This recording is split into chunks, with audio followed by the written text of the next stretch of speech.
buenos días a todos, que Jesús os bendiga y que podamos seguir con nuestro estudio del libro Nuestro Hogar. Ahora ya estamos en el capítulo número 2, que se llama Clarencio. Si faltó algo del capítulo número 1, de la introducción, mensaje de mano de André Luis, por favor nos mande un mensaje que volvemos a hablar del tema, no hay problema ninguno, ¿ok?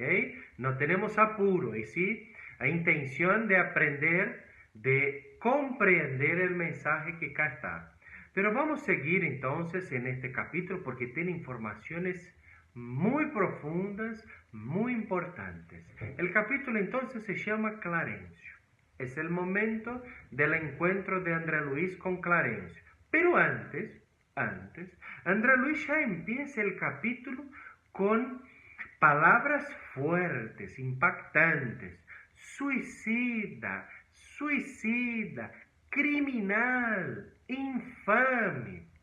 Era así que André Luis escuchaba estos gritos, estas acusaciones, que él dice que lo cercaban por todas las partes. O sea, ahí estaba, en las zonas inferiores, que hablamos en el capítulo número 1, y él escuchaba estos gritos a llamarlo de suicida. Y André Luis incluso piensa, yo no me suicidé, la verdad luché para vivir. Tenía ganas de vivir porque tenía una esposa, 3 hijos y quería vivir. La verdad no quería morir. Entonces, ¿por qué acusaciones así? Acordémonos que eran espíritus monstruosos, disformes, con la vestimenta ennegrecida y que ahí se acercaban de él, lo acusaban de suicida y él ahí estaba, salía corriendo. Entonces André Luis llega, ¿a quién apelar? ¿A quién pedir ayuda en esta tortura que él sentía de esta acusación? Aparte de todo, una información muy importante que André Luis decía, el hambre me torturaba, la sed me abrazaba, determinados fenómenos de la experiencia material, la vida corporal, se patentizaban en mi vista. Creciérame la barba, la ropa comenzaba a romperse con los esfuerzos de la resistencia de aquella región desconocida. Entonces, un poquito paramos. El hambre, sed, la barba, otra vez acá una comprobación que el espíritu y su perispíritu, como hablamos, como decimos que en libros de los medios a comentar, tienen células con los sistemas digestivo, sistema respiratorio, que él respiraba, sistema reproductor, sistema renal, todo el cuerpo que tenemos acá, el espíritu sigue, incluso por crecimiento de la barba, de los pelos, de las uñas, y etcétera. O sea, la vida sigue. Y André Luis entonces estaba en estas zonas inferiores, que para el libro de los espíritus encontramos un esclarecimiento de qué son estas zonas inferiores. Acá tenemos el libro de los espíritus.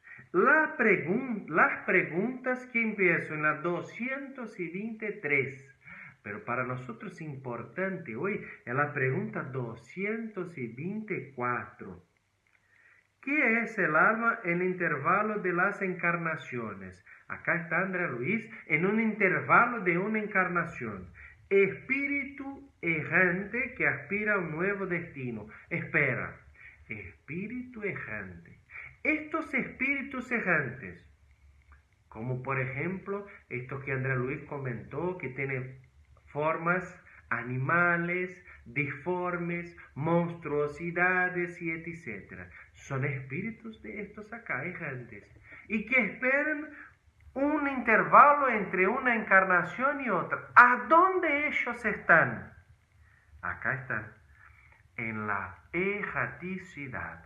Estas zonas inferiores para el libro de los espíritus se llama erraticidad, a donde viven los espíritus errantes. ¿Y cuánto tiempo puede tardar? ¿Cuánto tiempo ellos pueden ahí permanecer? La pregunta 224a. Algunos miles de siglos. O sea, pueden estar ahí cuánto tiempo sea necesario. A sufrir, porque vimos que estas zonas inferiores son oscuras, tienen olores malos, son espíritus negativos, inferiorizados, y que aparte buscan atacar y perseguir los otros. Como André Luis empezó el capítulo a decir que lo están buscando acusación de suicida, criminal e infame. ¿Ok? Aparte de todo, en la secuencia del libro, André Luis ya estaba allí en una situación de un gran sufrimiento. Ya no sabe decir cuánto tiempo había pasado, pero constantemente aquellas voces, aquellos lamentos mezclados con acusaciones nominales desorientaban irremediablemente. O sea, ya estaba saturado, ya no aguantaba más ahí este sufrimiento. Llegaba uno: ¿qué buscas, infeliz? ¿A dónde vas, suicida? Y otra vez la acusación de suicida. Aquella acusación fuerte, repetida, que él decía: pero yo no fui un suicida. ¿Infeliz? Ok, pero suicida no. Luché para vivir. Intenté sobrevivir. ¿Y por qué una acusación de suicida si el André Luis no había terminado con su propia vida? Entonces, otra vez buscamos en el libro de los espíritus una aclaración de las más importantes. Suicida. Suicida no es solamente aquel que intencionalmente termina con su vida, que se pega un tiro, que se tira de un puente, se pone delante de un auto, un tren, etc. Una intención voluntaria de terminar con su vida. ¿Esto es suicidio? Sí, seguramente. Pero André Luis no había hecho nada de eso, no hizo ninguna situación de esta. Pero André Luis hizo algo más grave, que el libro de los espíritus llama de suicidio moral. André Luis había, sí, en una situación de suicidio moral. Y acá tenemos pregunta 952 del libro de los espíritus en la parte, un segundo, en la parte que se llama hastio de la vida, suicidio. Entonces dice así: el hombre que muere víctima de las pasiones que sabe que han de apresurar su término, los deseos materiales que han de apresurar su término, excesos, exageros con bebidas, con cigarrillos, con los fumos en general, drogas, sexo y etc. Pero las cuales no les es posible resistir, porque ya hay una adicción, porque el hábito se las ha convertido en verdaderas necesidades físicas. Comete un suicidio los exageros de los deseos de las adicciones materiales. ¿Comete un suicidio? Pregunta. Respuesta directa del espíritu de la verdad. ¿Es un suicidio? Sí. Suicidio moral. ¿No comprendéis que en semejante caso el hombre es doblemente culpable? Suicidio moral, como de André Luis acá. La acusación era verdadera de estos espíritus. Doblemente responsable. ¿Cómo así? Existe entonces la falta y valor, existe entonces la falta del valor y bestialidad por los excesos. Además, olvido de Dios, o sea, la falta de fe, de esperanza, ganas de vivir, este olvido de Dios agregado con esta adicción material, corporal y física, hace con que la persona de un suicidio moral, como André Luis, sea doblemente culpable. Por esto estos espíritus sí lo acusaban de suicida, que el André Luis no había entendido, pero estaban con la razón, tenían la razón si André Luis fuera un suicida. Y él entonces llegó así al plan espiritual. Porque él en un momento acá de este capítulo dice que mismo después de muerto, seguía con los mismos pensamientos, seguía con los mismos sentimientos. Entonces, ¿cómo podría ser un suicida si él, André Luis, no había cambiado? Es verdad que estaba muerto, pero no hubo ningún cambio. Entonces, ¿cómo ser un suicida si ni esta situación pasó? Por esto, entonces, esta pregunta que leemos del libro de los Espíritus, que nos muestra suicidio moral, o que muchas veces llamamos un suicidio indirecto, en que la persona no tiene las ganas, pero se deja morir. Entonces, es esta situación. Ahí, con todo este sufrimiento, André Luis empieza a pensar, ¿a quién recurrir? Por grande que fuera la cultura intelectual traída del mundo, porque André Luis fue una persona que estudió, un médico, entonces por más cultura intelectual no podría alterar ahora la realidad de la vida. Y mira, ahora, escuchen qué cosa importante.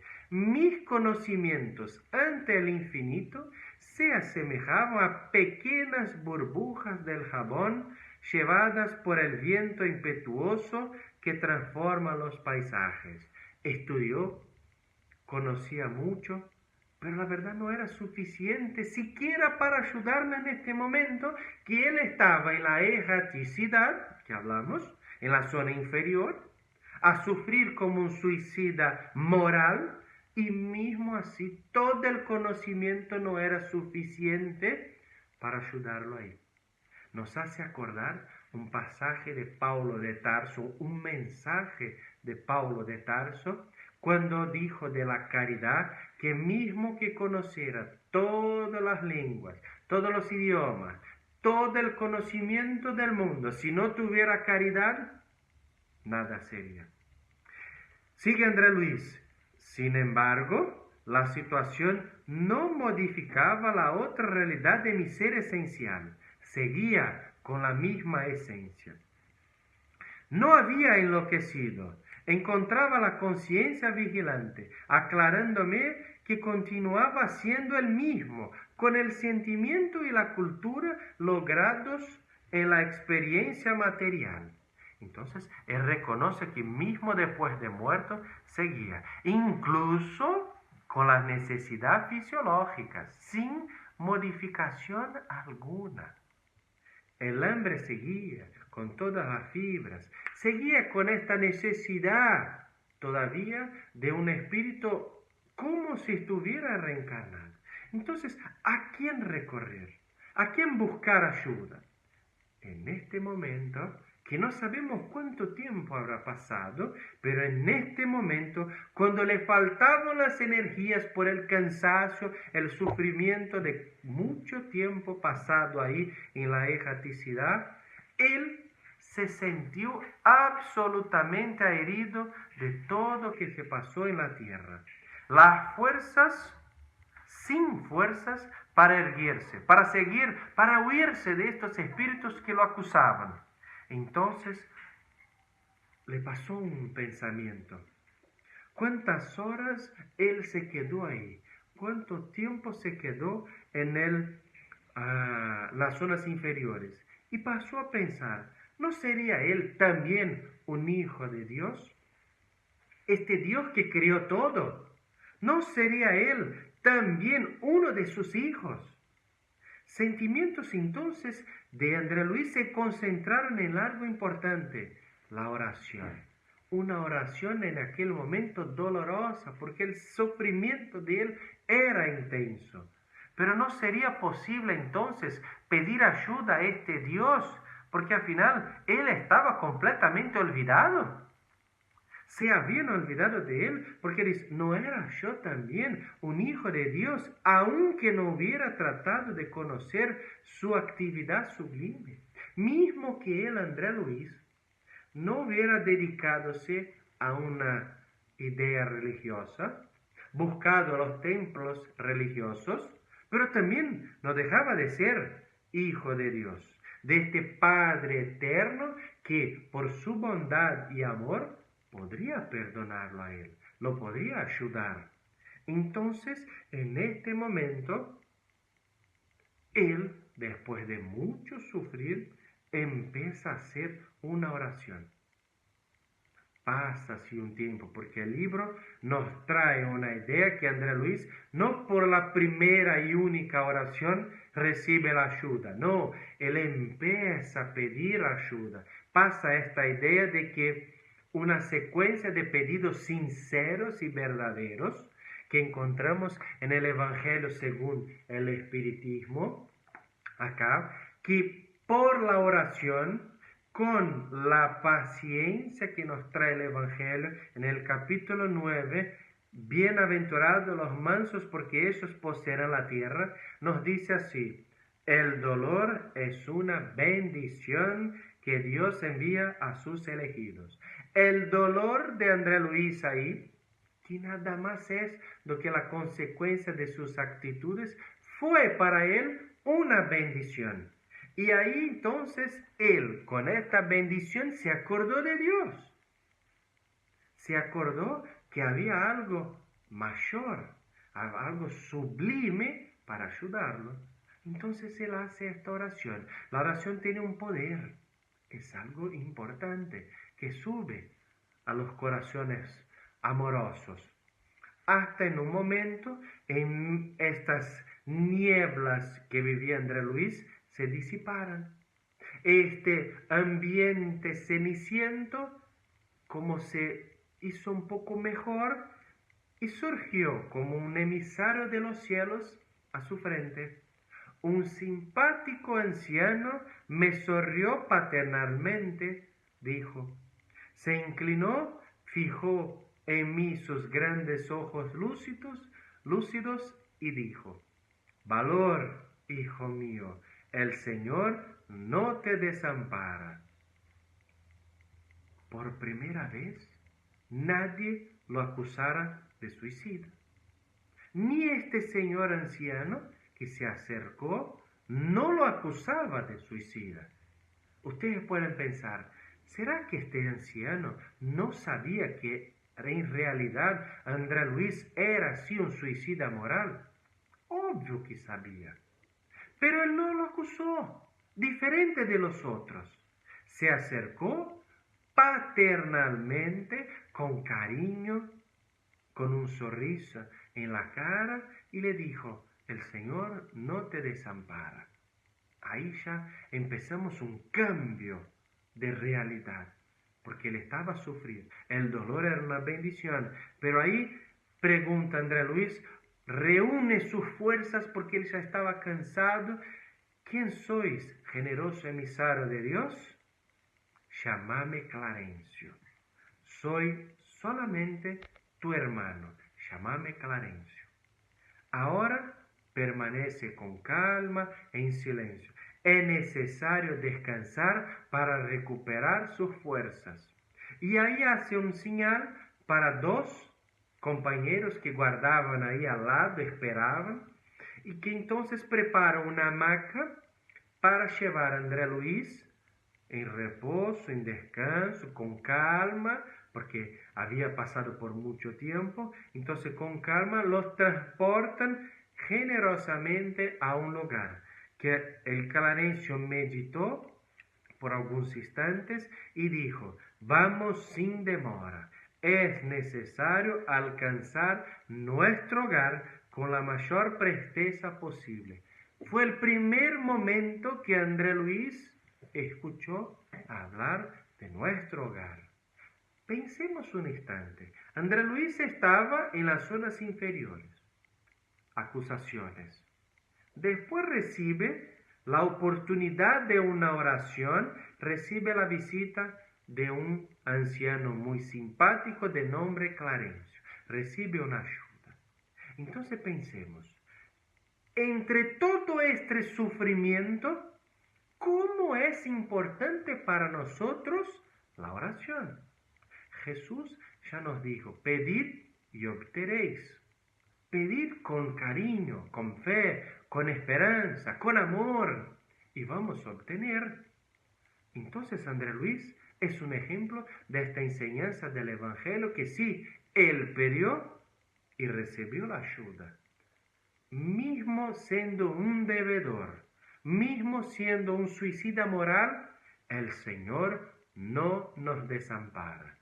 Con la oración vamos a elevar nuestros pensamientos. Vamos a hacer con una sintonía mental y de sentimientos para que estos espíritus buenos, en nombre de Jesús, de Dios, nos vengan a ayudar.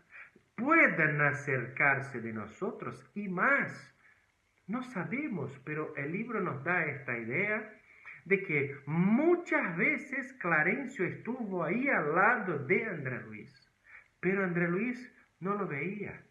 André Luis no sentía su presencia. Por eso el aviso de Jesús: quien tiene ojos, que vea, oídos, que escuche. Porque muchas veces nosotros no escuchamos y no vemos algo que está ahí a nuestra frente.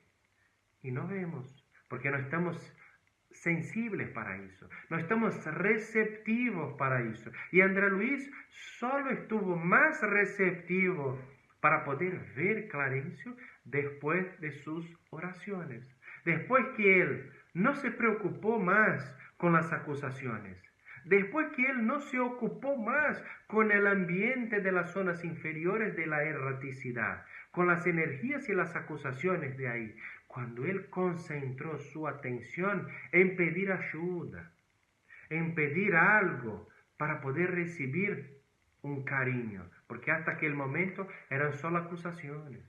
Por eso la importancia de la fe, la importancia de la oración, y ahí sí, recibir un amparo. André Luis recibió, nosotros podemos también. Jesús nos dijo, pedid y obtenéis. Entonces vamos a pedir también, porque hoy tenemos nuestras dificultades. Vamos a pedir la oración diaria, el Evangelio en el hogar que tenemos que hacer semanalmente. Entonces son muchos ejemplos. Para no dejarnos el mensaje del libro, acá está importantísimo. Clarencio se hizo visible para André Luis después que André Luis, intentó mejorar un poquito también. El dolor es una bendición. Ahí está. Semana que viene seguimos con el capítulo tercero, con este mismo pensamiento de la oración, aparte porque el capítulo se llama La oración colectiva. Cualquier duda, pregunta, por favor participen con nosotros, que es muy importante. Mucha paz, mucha luz y una semana de muchas alegrías para todos ustedes. Chao amigos.